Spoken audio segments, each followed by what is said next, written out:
Hello, and welcome to the next in this little mini series of rituals. And today I decided that I was going to start off with something really simple.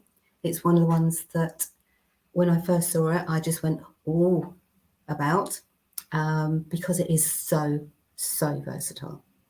So this one is taken from Rachel's book, Curative Magic, and it is called the Silent Candle Ritual.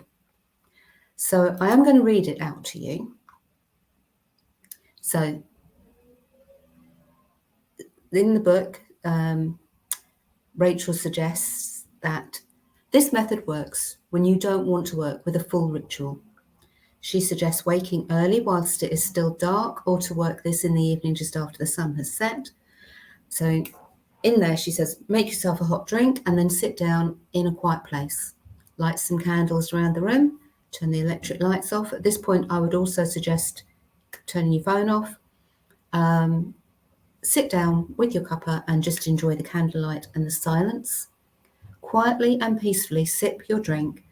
Focus on breathing deeply and slowly, inhaling calm air, exhaling any worries, and sit for as long as you want to.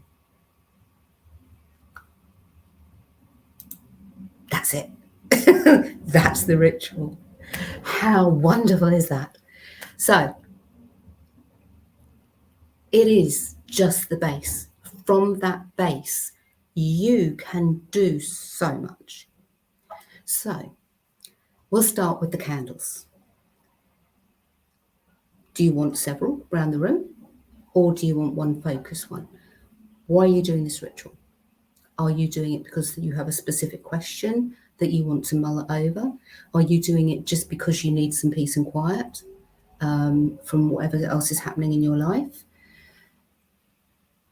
Think about why you want to do this, your intention. From there, you can decide whether you want to have several candles around the room or whether you want to have one central one. What size of candle comes next? Do you want to have a specific time period? So these little spell candles last for about half an hour. They come in different colours. So you could do a colour correspondence. So if you had a specific question that you wanted to sit for half an hour and mull over and see if your higher power or whoever is around you can give you some help, you could colour correspond your candle to your question and know that you're going to be there for about half an hour because that's how long these last. You could also then have other ambient candles around the room. That's up to you. This is your ritual. You make it how you want. So there's the first one. What size candle do you want? If it's just a general thing, then you could just use normal tea lights. You don't have to use colours if you don't want to. If you are using these, I'm just going off at tangents now while I'm thinking about this. So you could also add oils or herbs to match your intention if you're actually doing a specific sit down with this, just to, oops. So yeah, add an oil or herbs or both to your candle to go with your intention of where you're sitting. But as I say, tea lights are just as good. They're there.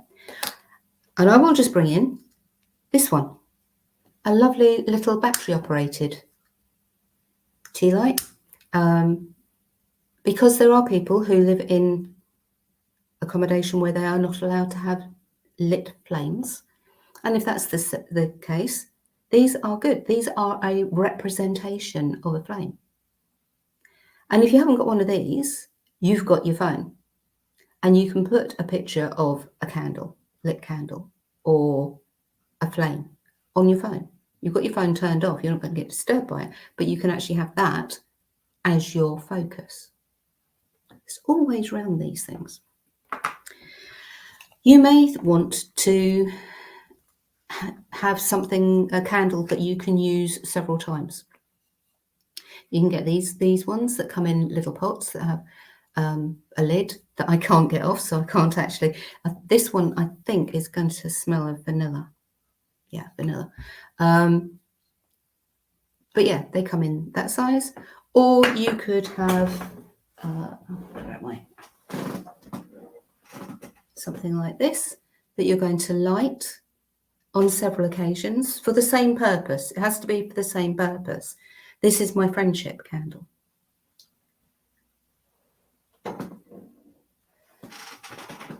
So yeah, so that's just the candle, and that's just me flying off in different directions as we're speaking here. Then there's your drink. Now in the book, Rachel says hot drink, but doesn't have to be a hot drink.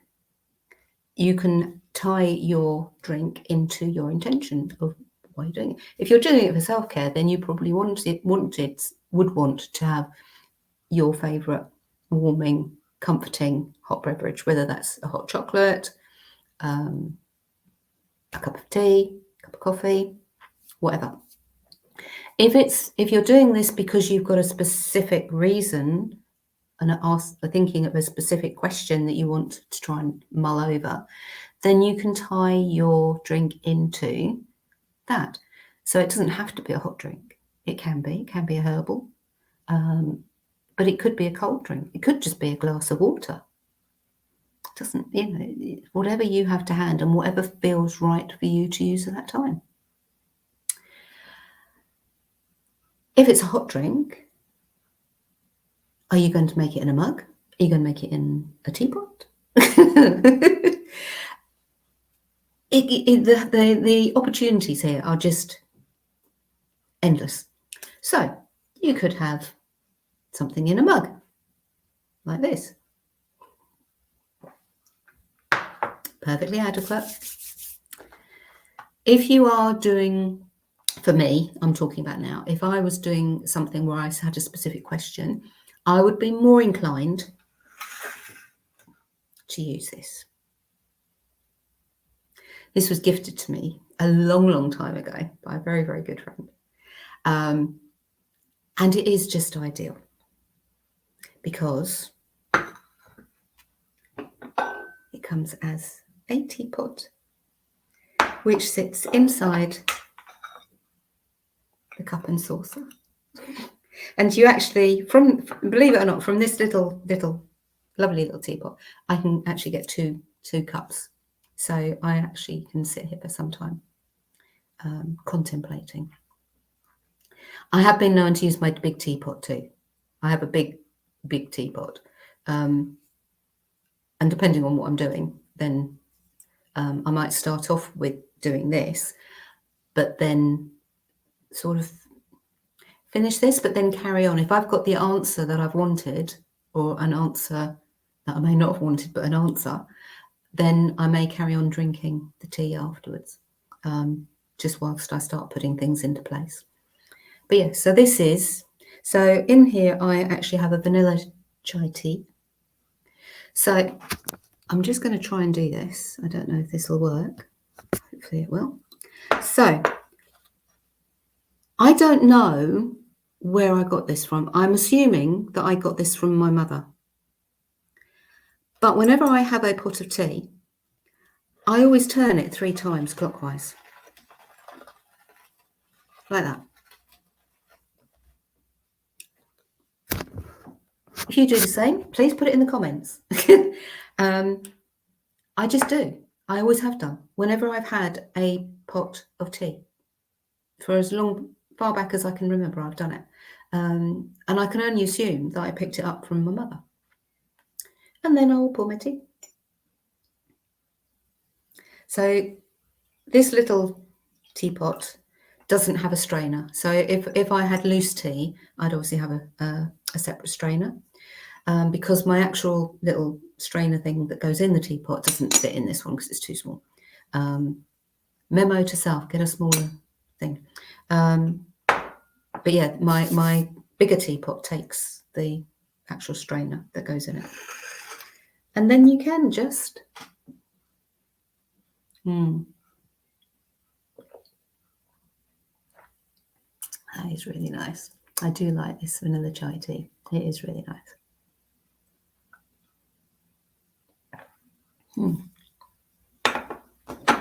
So there you have it. That's it. that's all there is to this one.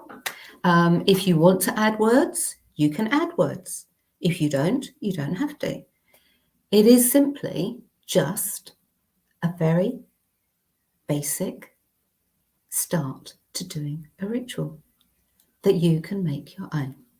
So I hope you've enjoyed this first one, and please do make comments. Let me know whether I'm hitting the right notes for you, and I will see you in the next one.